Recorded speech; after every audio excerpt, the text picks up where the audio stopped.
La DZ Mafia. Ce gang de narcotrafiquants marseillais. Les enquêteurs n'ont pas de mots assez forts pour qualifier la dangerosité de ce groupe. Macro Mafia. Prosecutors described Taghi's organization as a well-oiled killing machine. You know, it used to be you could kill someone for 5,000 euros, now it's 50. Marseille, octobre 2024. 2 corps gisent sur l'asphalte. Sur les murs, une signature glaciale. DZ Mafia. À 1000 km de là, aux Pays-Bas, la police découvre une nouvelle exécution. Le mode opératoire, celui de la redoutable Macro Mafia. 2 organisations, 2 pays, une même soif de pouvoir qui transforme l'Europe en champ de bataille. Salut à tous, aujourd'hui on plonge dans l'univers terrifiant de 2 des organisations criminelles les plus dangereuses d'Europe. D'un côté, la DZ Mafia, de l'autre, la Macro Mafia, qui contrôle une partie du trafic de cocaïne mondial depuis Amsterdam. Mais attention, ce qu'on va découvrir aujourd'hui va vous faire comprendre pourquoi ces 2 noms font trembler les capitales européennes. Car oui, selon les derniers rapports de police datant de janvier 2025, la DZ Mafia serait devenue le groupe criminel le plus dangereux du siècle. Et la Macro Mafia, elle a causé plus d'100 de morts ces 10 dernières années. Les chiffres sont terrifiants. 50 homicides à Marseille en 2023, liés à la guerre entre la DZ Mafia et le clan Yoda. Aux Pays-Bas, une dizaine d'hommes politiques, d'avocats et de journalistes sont tombés sous les balles de la Macro Mafia. Mais qui sont vraiment ces organisations ?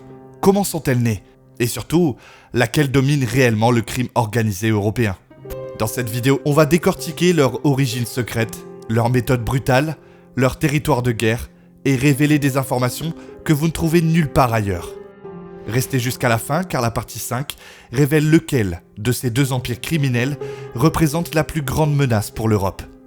Abonnez-vous et activez la cloche car cette enquête va vous scotcher à votre écran. Commençons par remonter aux sources car pour comprendre cette guerre, il faut d'abord comprendre d'où viennent ces monstres.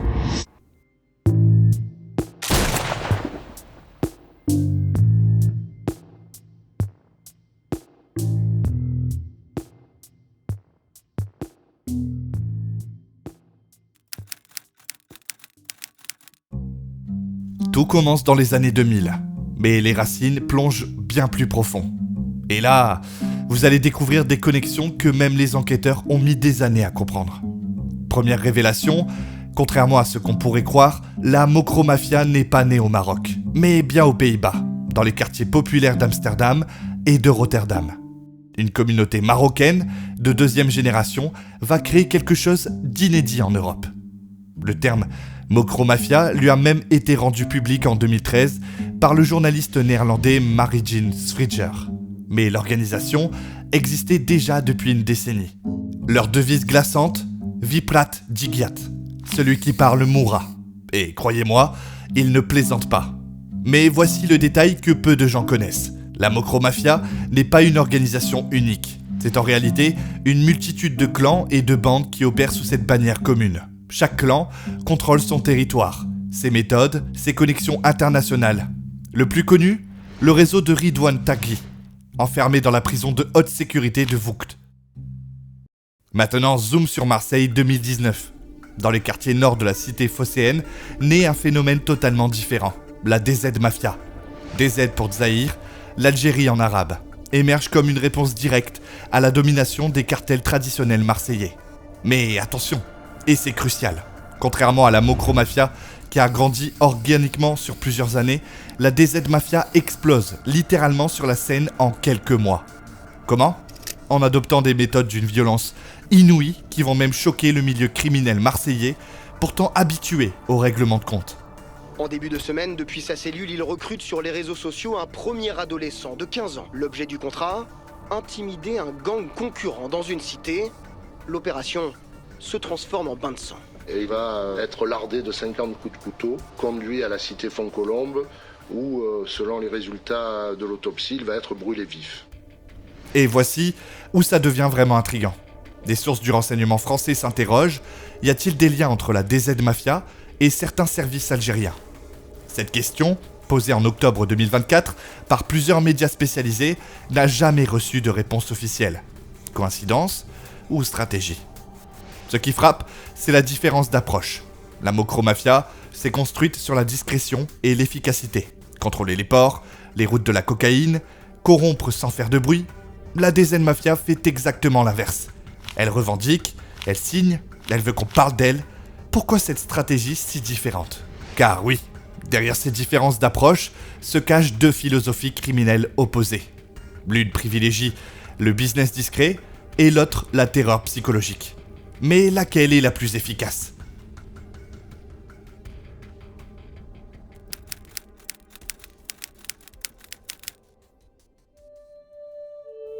Analysons d'abord les territoires. La Mokromafia a fait des Pays-Bas sa base arrière stratégique et ce n'est pas un hasard. Le port de Rotterdam, premier port européen, devient leur autoroute vers le monde. Mais leur influence s'étend bien au-delà. Belgique, Allemagne, Espagne, ils ont compris que le crime moderne, c'est avant tout la logistique internationale. La DZ Mafia, elle, adopte une stratégie de conquête territoriale classique, mais brutale. Marseille d'abord, avec cette guerre sans merci contre le clan Yoda pour contrôler les points de deal. Mais récemment, les services de renseignement parlent d'une dérive expansionniste inquiétante. Lyon, Nice, Paris, la DZ remonte vers le nord. La Mokromafia, c'est la Mercedes du crime organisé. Regardez leur méthode. Corruption à grande échelle, infiltration des institutions, blanchiment sophistiqué, ils ne tuent qu'en dernier recours. Et quand ils le font, c'est chirurgical. Des assassins professionnels, des armes de guerre, des techniques militaires. There's lawyers, journalists getting killed on the street, broad daylight. Jesus. Leur spécialité, les encrypted phones. Ces téléphones cryptés qui leur ont longtemps permis de coordonner leur opération dans toute l'Europe jusqu'à ce que la police infiltre leur réseau en 2021, causant des centaines d'arrestations. La DZ Mafia, c'est l'exact opposé. Violence spectaculaire, revendications publiques, intimidation par la terreur. En octobre 2024, événement inédit. Des membres présumés de la DZ publient une vidéo sur les réseaux sociaux pour nier leur implication dans certains meurtres, du jamais vu dans le milieu. Côté finance, les différences sont énormes. La Mokromafia brasse des milliards d'euros annuellement, grâce à la cocaïne. Leurs profits sont réinvestis dans l'immobilier de luxe, les entreprises légales, la corruption politique. Une économie parallèle sophistiquée. La DZ Mafia, plus récente, diversifie rapidement. Drogue évidemment, mais aussi racket, enlèvement, trafic de voitures. Ils cherchent le profit immédiat plutôt que de l'investissement à long terme. Volume plus faible, mais violence décuplée. La Mokromafia, par sa discrétion relative, pourrit silencieusement les institutions. Combien d'élus corrompus ? Combien de policiers achetés ? On ne le saura jamais vraiment. La DZ Mafia traumatise directement la population. À Marseille, les habitants n'osent plus sortir le soir dans certains quartiers. Les commerçants ferment boutique. C'est une guerre psychologique contre la société civile. Alors dites-moi, laquelle de ces deux approches vous semble la plus dangereuse ? La corruption invisible ou la terreur visible ?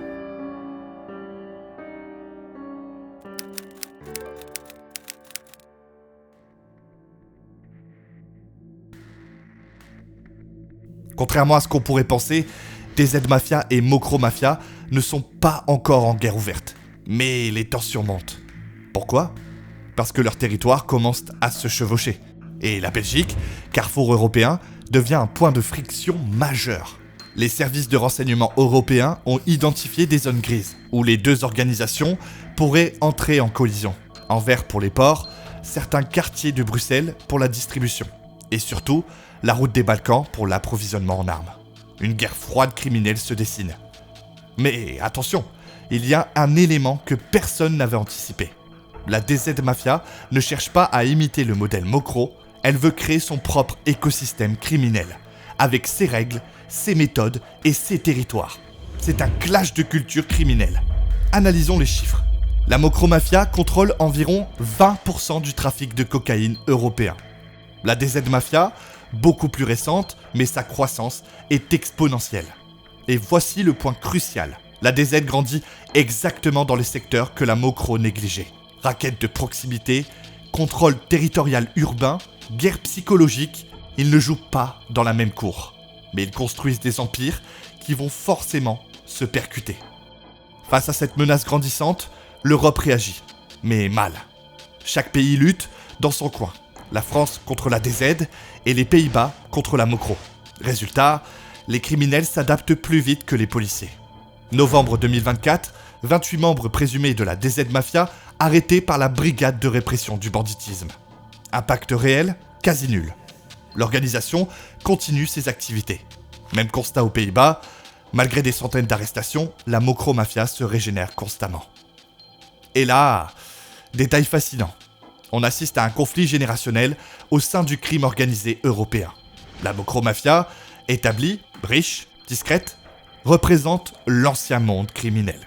La DZ Mafia, jeune, violente, médiatique, incarne la nouvelle école.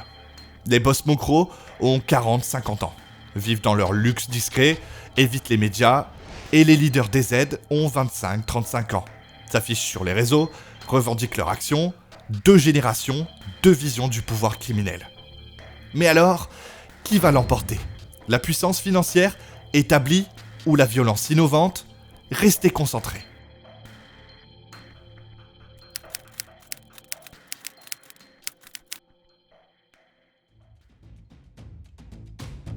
Nous y voilà. Il est temps de répondre à la question. Qui domine vraiment ? Mais avant de vous donner le verdict, laissez-moi vous révéler des informations exclusives que même les experts ne connaissent pas encore. La DZ Mafia ne cherche pas à remplacer la Mokro Mafia. Elle veut créer un modèle parallèle. Là où la Mokro mise sur la discrétion, la DZ assume la visibilité. Là où la Mokro corrompt, la DZ terrorise. Ce ne sont pas des concurrents, ce sont des systèmes criminels complémentaires. Et devinez quoi ? Eh ben ça marche. Pendant que les forces de l'ordre se concentrent sur la violence spectaculaire de la DZ, la Mokro continue tranquillement ses affaires de milliards. Malin, non ? Scénario que personne n'ose imaginer. Et si ces 2 organisations finissaient par collaborer au lieu de s'affronter ? La logistique sophistiquée de la Mokro, plus la capacité d'intimidation de la DZ, est égale à un super cartel européen invincible. Alors, qui gagne ? La réponse va vous surprendre. Personne et tout le monde à la fois. Voici pourquoi. Puissance financière écrasante, réseau international établi, méthode éprouvée et discrète, et corruption des élites maîtrisée. Croissance fulgurante, innovation dans la violence, agilité opérationnelle et effet de terreur maximal. Mais voici la vérité que personne ne vous dira. La vraie menace, ce n'est ni l'une ni l'autre prises isolément. C'est leur impact combiné sur l'Europe. La Mokro pourrit les institutions. La DZ terrorise les populations. Ensemble, elles créent un climat de défiance généralisée envers les États. C'est exactement ce qu'il faut pour déstabiliser une démocratie. 2025 sera l'année décisive. Soit l'Europe trouve une réponse coordonnée à ces nouveaux défis criminels, soit elle laisse s'installer durablement un double système mafieux sans précédent dans l'histoire. Alors, DZ Mafia ou Mokro Mafia ? Si cette enquête vous a marqué, abonnez-vous et activez la cloche. Partagez massivement pour que cette information circule et surtout dites-moi en commentaire, selon vous, que devrait faire l'Europe face à ces nouveaux défis criminels ? En tout cas, je vous remercie d'avoir regardé jusqu'au bout. Je vous dis à très bientôt pour une nouvelle enquête explosive. Ciao ciao.